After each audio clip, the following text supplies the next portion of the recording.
I've got a message for all the scumbags, losers, killers, and haters of this world.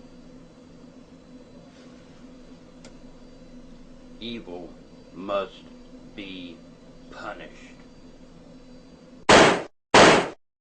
I like Ronald Reagan in many ways, and it's a shame that people like this guy, did photography for Ronald Reagan, George Bush Sr. as well. He writes little articles for the neocons, and he put up on YouTube that I should be arrested for treason and fried. So I should be killed. No, I'm a real conservative. I've studied the documents. I know that most terrorism is government-sponsored and inside job.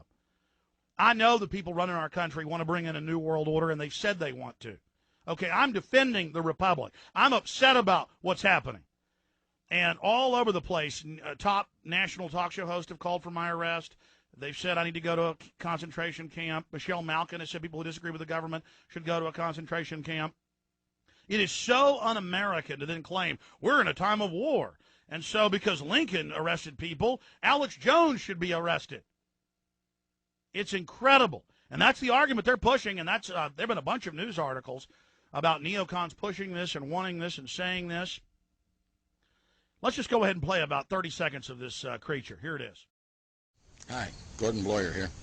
Hey, it's September 11th. It's time to remember when two planes went into the towers in New York City, when one plane went into the Pentagon in Washington, D.C., and one plane went down in Pennsylvania.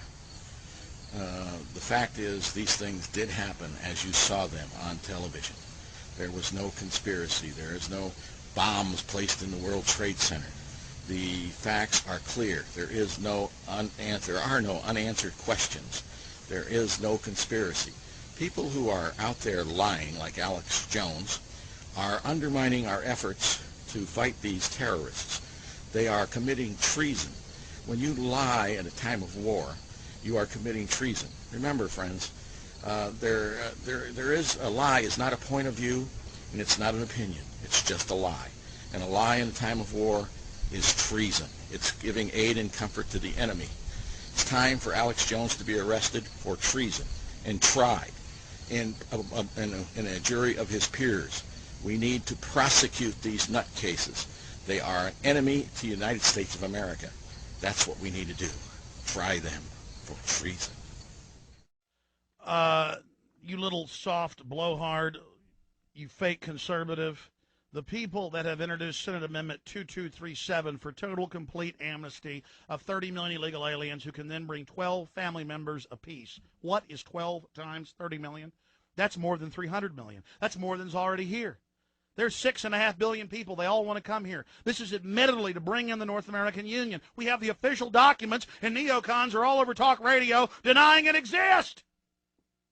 And I'm just here desperate. I remember 3 weeks ago we learned that continuity of government had been handed over to the UN. First, Bush takes it away from Congress, then he gives it to the UN, and it's declassified.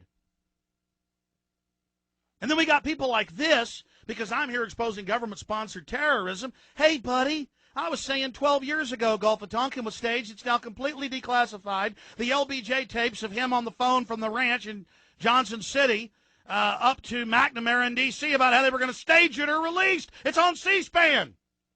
The Israelis just declassified that they staged that hostage crisis with Idi Amin. That's Jerusalem Post.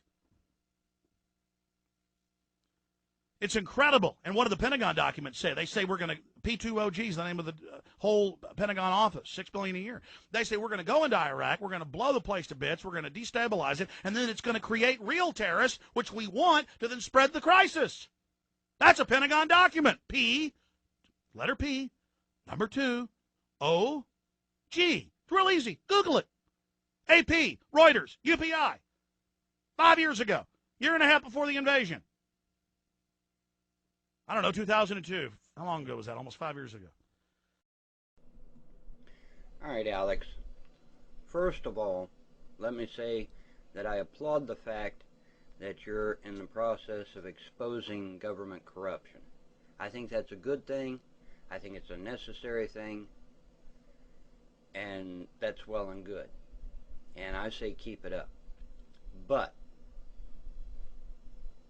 Where you fail is that you are not acknowledging Saudi Arabia's complicit activities in 9/11 and possibly other terrorism that is going around. I mean, think about this, Alex. Think about this. What country has enough financial capabilities to sponsor worldwide terrorism? Saudi Arabia. They're the only ones that have enough wealth to sponsor worldwide terrorism. And even by even some Muslims will admit that the Wahhabi sect of Islam is the most violent of the various sects of Islam. Even some Muslims will admit this. Okay? And where does Wahhabi Islam come from? It comes from Saudi Arabia.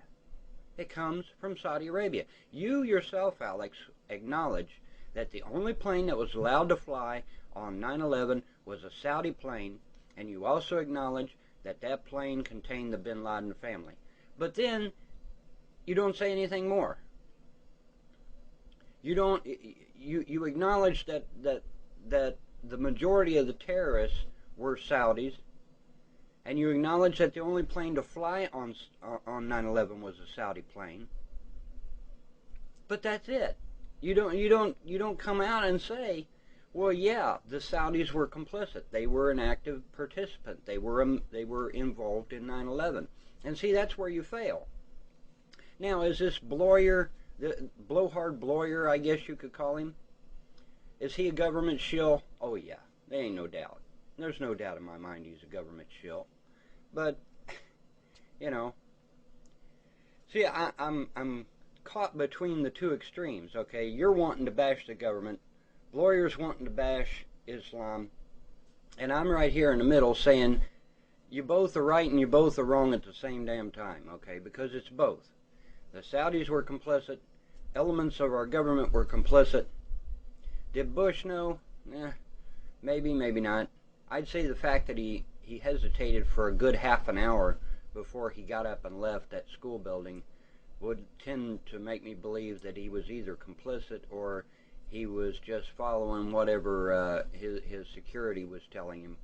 Either way, sitting there reading a book about goats for an additional half an hour was insane. He should have got up immediately and excused himself.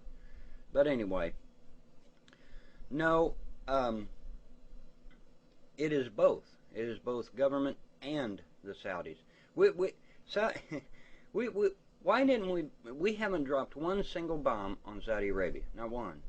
Even though the vast majority of the terrorists were either Saudis, and even the other terrorists that were not Saudi nationals were from countries friendly to Saudi Arabia. So we were not attacked by this mythical Al-Qaeda. You know, I mean, who heard of the term of Al-Qaeda back in the 70s or even the 80s or 90s?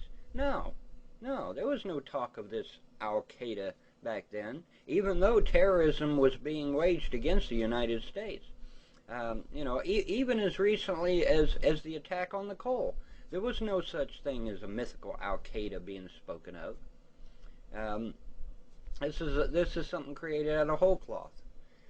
You know, and Osama bin Laden's on tape saying, "I didn't do it, I didn't do it, I didn't do it," and you know, and then of course we have the fake tape with the black Muslim. Cracks me up, man. A black dude posing as a Muslim, claiming to be Osama bin Laden and saying that he blew up. No. It's all nuts, and I agree with you on most of it. But your inability to also implicate Saudi Arabia is where you're messing up, dude. All right.